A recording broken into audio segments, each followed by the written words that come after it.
இந்த பச்சைமை பேனாவை அதுக்காகவே கொண்டு வந்திருக்கேன் சார். இந்த பச்சைமை பேனாவில் நான் ஒரு சைன் போட்டா ஆக்கிரமிப்பாளர் 2 ஏக்கர் நிலம் அவனுக்கு வேற நிலமே இல்லைன்னா அந்த நிலம் அவனுக்கு சொந்தமாயிடும். நான் யார்கிட்டையும் அனுமதி வாங்க வேண்டிய தேவையில்லை. ஒரு பிச்சைக்காரனா இருக்கிறான், நான் ஜீப்ல போறேன், அவனை கூப்பிட்டு ஏன் பிச்சை எடுக்கன்னு விசாரிச்சுட்டு ஒரு படிவத்தை எடுத்து ஒரே ஒரு கையெழுத்து போட்டு கொடுத்தா அவனுக்கு முதியோர் உதவித்தொகை 1200 ரூபாய் மாதந்தோறும் வரும் சார். ரேட் சார், அந்த பேனா வருது சார். ஆக்சுவலா இது ஒரு பேனா இல்லை, இது ஒரு அதிகாரம். அதுல எனக்கு ரொம்ப பிடிச்சதுன்னா, இந்த பச்சைமையில கையெழுத்து போற இடத்திற்கு மாணவர்களை தயாரித்தல் என்பது வேறு. ஆனா அந்த பச்சைமையில நீ கையெழுத்து போடுறப்ப அநியாயத்துக்கு ஆதரவா கையெழுத்து போற்றக்கூடாது, லஞ்சம் வாங்கிடக்கூடாது, ஏன்னா எந்த இடத்திலிருந்து அது தொடங்குமோ அந்த இடத்துல தவறு நடக்கக்கூடாது அப்படின்னு சொல்லி இந்த அதிகாரத்தை கொடுக்கறது இருக்குல்ல சார். நீங்க நிறைய பேர் ஜீப்ல ஏறிக்கிட்டு இருக்காங்க. இந்த வேல்யூஸோட ஏத்துங்க. உண்மையிலே சார் நிறைவா சொல்றேன் சார். வச்சுக்கோங்க சார், கை கொடுங்க சார். நீங்க எனக்கு கொடுங்க, நான் வாங்கிக்கிறேன். எப்போ போட்டோ எடுங்க. நான் ஒரு தடவை கைலி கட்டி இருக்கிறேன். அதுல ஒரு கிழிஞ்சு போச்சு. அந்த காலகட்டத்தில் அதை தைக்கணும்னா ஒரு ரூபா போதும். ஆனா அந்த ரூபா கூட என்னிடம் இல்லாத ஒரு வறுமை. நான் அதை மறைச்சு வச்சு சில மாதங்களே நான் கட்டி இருக்கிறேன். ஆனா காலம் மாறுகிறது. இன்று நான் போட்டிருக்கிற ஷூ 2500 ரூபாய். ஆக இது எப்படி நான் ஒப்பிட்டு பார்க்குறேன்னா, நமக்கு கல்வி பிளஸ் விடாமுயற்சி இருந்துச்சுன்னா நீங்க எந்த உயரத்தையும் மிக மிக சாதாரணமாக ஓராண்டுக்குள் நீங்கள் தொட்டுவிட முடியும் என்பது எனது அனுபவம். இதற்கு ரத்தமும் சதையுமான சாட்சி.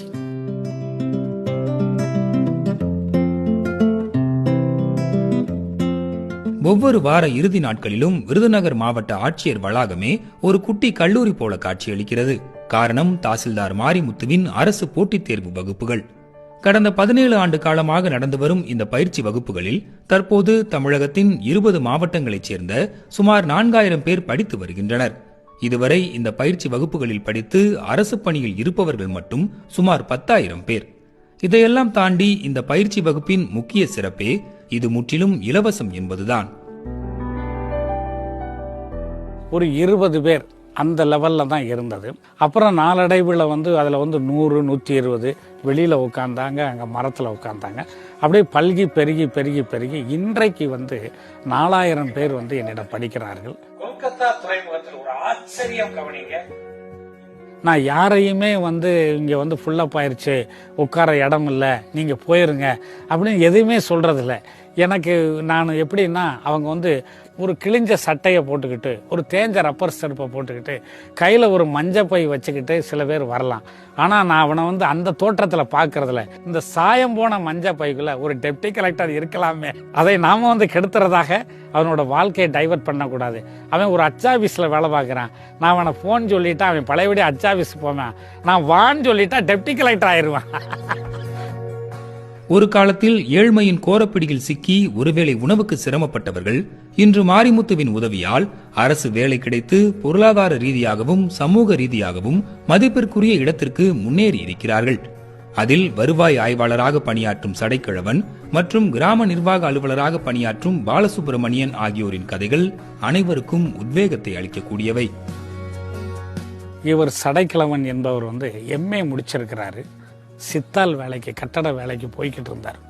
அவர் முதல்ல இங்கே உட்கார்ந்து ஆர்வம் மிகுதியாக படித்து படித்து படித்து இப்பொழுது நமது விருதுநகர் கலெக்டர் ஆஃபீஸிலேயே ஏசி ரூம்குள்ளே உட்கார்ந்து இருக்கிறதை பார்க்கும் பொழுது உண்மையிலே நானே அங்கே உட்கார்ந்தது போன்ற மனநிலையை அடைகிறேன். சார், இந்த மாதிரி நான் குளித்தொழில் பார்க்குறேன், அந்த பாலாக இருக்கிறேன் சொன்னோடனே நம்மளுக்கு நான் ப்ரிஃபரன்ஸ் கொடுத்து, வாங்க நீங்களாம் முன்னாடி உட்காருங்க, நீங்கள் தான் இங்கே வேலைக்கு வரணுங்க, ஏழைகள் தாங்க வரணுங்க, நான் உங்களுக்கு தானே தான் எனக்கு கிளாஸ் நடத்துகிறேன். அதன் அடிப்படையில் தான் நான் வந்தோம். 2வது கிளாஸில் 2வது எக்ஸாம்லேயே பாஸ் பண்ணிட்டேன். ஒரு மண்ணு மாதிரி இருந்தால் கூட அவனை மிகப்பெரிய மனிதன் ஆக்கிறார், அறிவாளி ஆக்கிறாரு. அதே போல் இன்னொருத்தர் பாலு வெறும் SLC மட்டுமே படித்தவர், மிகவும் வறுமை குடும்பத்தை சேர்ந்தவர். 40 வயது நெருங்கும் பொழுது தான் கேள்விப்பட்டு இங்கே வந்தார். அவருக்கு அந்த தேர்வோடு அவ்வளோதான், வயது ஃபார் ஆகுது. அந்த கட்டத்தில் இங்கே படித்தது அவர் வெறும் 6 மாதங்கள் மட்டுமே. உண்மையிலே தவமாக நினைத்தார். அதை கண்டிப்பாக அவர்கிட்ட சொல்லணும். அந்த தவத்துக்கேற்ற வரமாக அவருக்கு VAO வேலை கிடைத்து இன்னைக்கு அவரும் அதே போல் அதே ஊரில் ஒரு அருமையான ஒரு வீடு கட்டியிருக்கிறாரு. படிக்கிறதுக்காக லீவு போடுவேன் இடையில. ஒரு கட்டத்தில் வந்து வேலைக்கே மில்லில் வந்து வேலைக்கே வராத அப்படின்னு சொல்கிற அளவுக்கு அவாய்ட் பண்ணிடுவாங்க. ஒரு 6 பவுன் 7 பவுன் இருக்கும் வீட்டில், அதையும் வந்து பேங்க்கில் வச்சுருந்தேன். அதை வச்சு தான் சாப்பிடணும், பிள்ளைகளுக்கு செலவழிக்கணும். அப்போ ஒரு முடிவு பண்ணுறேன், 6 மாதம் நம்ம 1 வருஷமாக லீவு போட்டுருவோம். லீவு போட்டு தான் நம்ம படித்தா தான் ஜெயிக்க முடியும் அப்படின்ட்டு லீவு போட்டுறேன். 2010 ரிசல்ட்டு போடுறாங்க. ரிசல்ட்டு போடும்போது என்னோடய ரிசல்ட் வந்து பாஸ்ன்னு சொல்லி வந்துச்சு. எங்கள் அப்பா அம்மா வந்து சந்தோஷப்பட்டதை விட சார் வந்து அவ்வளவு சந்தோஷப்பட்டாங்க. அதை வந்து இன்டர்வியூக்கு வர சொல்கிறாங்க. அப்போ வந்து உள்ளே வந்து போகிறப்போ ஒரு செக்யூரிட்டி கூப்பிட்றாரு, சார் உள்ளே போங்க சார் அப்படின்றாரு. அப்போ வந்து அது ஒரு சந்தோஷம். நம்மளை ஒரு ஆள் சாருன்னு சொல்கிறாருன்னு என்ன, அந்த சந்தோஷம் தான் எல்லாத்தையும் விட. அன்னைக்கு அப்போ நினச்சது வந்து சார் தான் நினச்சேன்.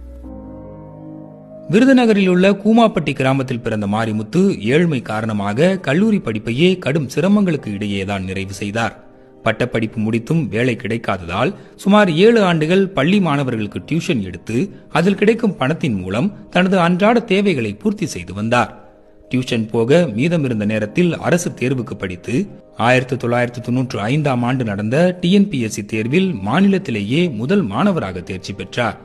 ஆனால் அரசு வேலை பெற தன்னை போல ஏழை மாணவர்கள் வேறு யாரும் சிரமப்படக்கூடாது என்பதற்காக 17 ஆண்டுகளுக்கு முன்னர் அவர் எடுத்து வைத்த இலவச பயிற்சி வகுப்பு என்ற விதைதான் இன்று விருட்சமாக வளர்ந்து நிற்கிறது.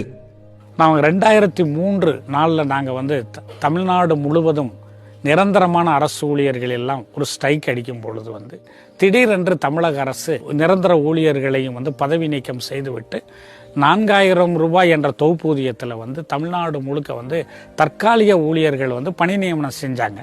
அந்த கட்டத்தில் வந்து அவங்களுக்கு TNPSC ஒரு தேர்வு வைக்குது. இந்த தேர்வில் நீங்கள் பாஸ் பண்ணால் மட்டும்தான் உங்களை வந்து நாங்கள் வந்து ரெகுலர் பண்ண முடியும் அப்படிங்கிற ஒரு கண்டிஷனோட விருதுநகர் மாவட்டத்தில் மட்டும் 150 பேருக்கு மேலே இருந்தாங்க.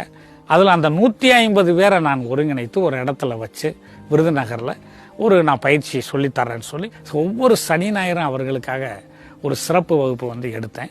அதில் அந்த 150 பேரில் வந்து 145 பேர் வந்து தேர்ச்சி பெற்று நிரந்தர அரசு ஊழியர்கள் ஆயிட்டாங்க. அப்போ இதையே வந்து நம்ம வந்து கண்டினியூ பண்ணுனா நம்ம உண்மையிலே பிறந்ததுக்கு ஒரு அர்த்தம் கிடைக்கும் என்ற அந்த விதையை நான் முழுமையாக வளர்த்து இன்று மரமாக்கி விட்டேன்.